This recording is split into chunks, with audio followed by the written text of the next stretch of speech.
there. Subscribe to my channel. And also press this bell icon. قرآن کہہ رہے ام عندہم الغیب فہم یکتبون، کیا ان کے پاس غیب کا علم ہے جس کو یہ لکھ رہے ہیں؟ کیا علم؟ یہ خوش فہمی کا شکار ہیں. دیکھو جتنے بھی لوگ جو مذہب کو فالو نہیں کر رہے، حقیقت میں وہ اس خوش فہمی میں مبتلا ہیں کہ ہمیں کچھ بھی ہونے والا نہیں ہے. جیسے ہماری حالت اچھی ہے، ہمارا فیوچر بھی ایسا، یا تو مر کے ختم ہو جائیں گے، اور اگر مل بھی گیا تو کوئی برا نہیں، ہم کو برے تھوڑی ہیں، ہم کوئی برے تھوڑی ہیں. تو اللہ نے اس کا جواب دیا کہ کیا ان کے پاس فیوچر کا علم ہے؟ پہلے سے مستقبل کے بارے میں کبھی بھی بات کی جائے گی تو علم کے بغیر نہیں کی جا سکتی. کوئی آدمی کہہ رہا ہے نا فیوچر میں ایسا ہونے والا ہے، تو آپ اس سے دلیل پوچھیں گے آپ کو کس نے بتایا؟ وہ تانے بانے ملائے گا، صغرے کبرے ملائے گا، تو پھر اس کے بعد اگر وہ ایسے ہی کہہ رہا ہے کل یہ ہو جائے گا، پرسوں یہ ہو جائے گا، دیکھو مستقبل کے بارے میں میں یہ کہوں کہ کل پیر ہے تو یہ بھی فیوچر کی خبر ہے. آپ اس میں مجھ سے یہ پوچھ سکتے ہو کہ کیا دلیل ہے؟ میں کہوں گا دلیل یہ کہ آج کیا ہے؟ اتوار ہے. یہاں دلیل ہے، یہاں میرے لیے یہ دعویٰ کرنا درست ہے کہ کل کیا ہے؟ پیر ہے. لیکن اگر میرے پاس دلیل نہیں ہے اور میں کہوں کہ کل جو ہے وہ کل دنیا میں 3000 آدمی مر جائیں گے ایک ہی کسی حادثے میں، تو لوگ پوچھیں گے بھائی کیا دلیل ہے کسی حادثے میں 3000 آدمی مر جائیں گے؟ اب میرے ذمے کیا ہے؟ میں کہوں وہ ویسے ہی میرا ذوق کہہ رہا ہے. تو یار کوئی مانے گا کوئی؟ اچھا عجیب بات یہ ہے کہ روحانی عاملوں کی یہ باتیں مان لیتے ہیں لوگ. میں یہ کہوں نا کل 3000 آدمی ایک حادثے میں، اللہ نہ کرے مرے ہیں، میں ایک مثال دے رہا ہوں، تو لوگ کہیں گے کہاں سے پتہ چلا؟ لوگ کہیں گے بھائی جھوٹ بول رہے، اس کو کس نے بتایا؟ یا تو قاتلوں سے تعلقات ہیں جس نے مارنے کا ارادہ کیا ہے، ایسا بھی نہیں ہے تو یہ ہوائی بات ہوگی. لیکن یہی بات روحانی عامل کرے گا تو لوگ کیا کریں گے؟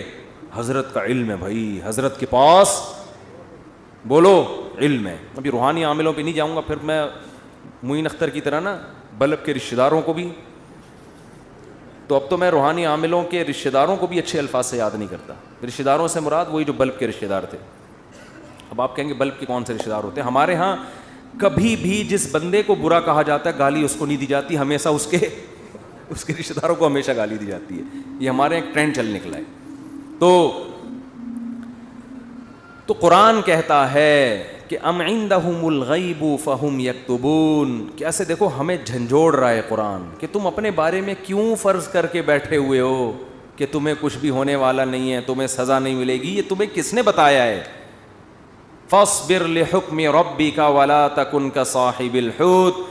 جب نبی یہ مطالبے کرتے تھے تو پھر بھی آگے سے کوئی رسپانس نہیں ملتا تو انسان کو بے انتہا تکلیف ہوتی ہے کہ کن پتھر دل لوگوں سے واسطہ پڑا ہے. تو قرآن کہتا ہے فاصبر، اے نبی آپ کیا کرو؟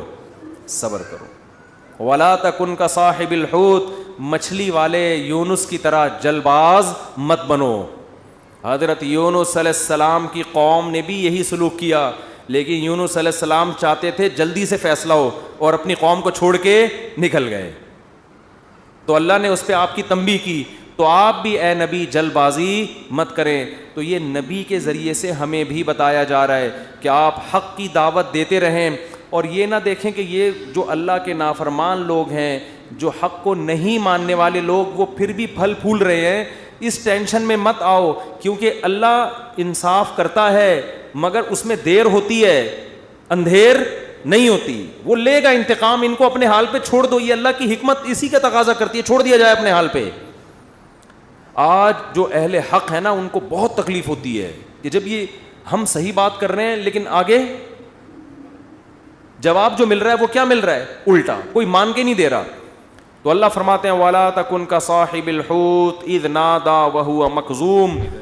یونس علیہ السلام نے جلد بازی کی اور بالآخر اللہ کی طرف سے ان کو دنیا میں تنبیہ ہوئی ہے، سزا ملی ہے. اور وہ سزا کیا ملی؟ اذ نادا وہو مخزوم، مچھلی کے پیٹ میں گئے، غم سے گھٹ رہے تھے اور اللہ کو پکارا. فنادا فی الظلمات اللہ الہ الا انت سبحانک انی کنت من الظالمین. اے اللہ تیرے سوا کوئی عبادت کے لائق نہیں. غلطی کس کی ہے؟ میری غلطی ہے، میں نے اپنی جان پہ ظلم کیا. تو اللہ نے کیا کیا؟ مچھلی کے پیٹ سے نکال لیا. دیکھو یونس علیہ السلام نے اللہ کے حکم پہ کتنا عرصہ تبلیغ کی. قوم نے نالائقی کی پھر بھی نہیں مانے, سزا بجائے قوم کو ملنے کے کس کو مل رہی ہے؟ بولتے کیوں نہیں؟ الٹا حضرت یونس علیہ السلام کو مل رہی ہے سزا. تو اب آپ بتاؤ کیسا پیغمبروں کا صبر کا پیمانہ ہے. ایسے موقع پہ بھی اللہ کے خلاف کوئی شکایت زبان سے بولو نہیں نکالا. کیوں؟ اللہ یونس علیہ السلام کے عمل میں ہمیں بتا رہے ہیں کہ دینداری کا یہ مطلب نہیں ہے کہ تم اچھے بنو گے تو اللہ کی نوازشیں آنا شروع ہو جائیں گی. دینداری کا مطلب یہ کہ جو اللہ کا کام ہے وہ اس کو کرنے دو. تمہارا کام ہے عاجزی انکساری, بس میں ہی غلط, صحیح ہو کے بھی کون غلط؟ میں غلط. ہمیشہ غلطی کس کی کھاتے میں ڈالنی ہے؟ بولتے کیوں نہیں؟ دیکھو ہم نماز پڑھتے ہیں, نماز کے بعد 3 دفعہ استغفر اللہ پڑھتے ہیں, تو کیا کسی نامحرم کو دیکھا ہوتا ہے ہم نے نماز میں؟ بولتے کیوں نہیں؟ تو کوئی تک بنتا ہے استغفر اللہ کا؟ یا ہم نے کوئی جرم کیا ہے, نماز پڑھی اور کیا کہلوایا جا رہا ہے؟ استغفر اللہ استغفر اللہ. بھائی اگر استغفر اللہ پڑھنا تھا تو یہ نماز پڑھی کیوں کی تم نے؟ ہمیں یہ بتایا جا رہا ہے کہ تم نیکی کر کے بھی کیا سمجھو جیسے تم نے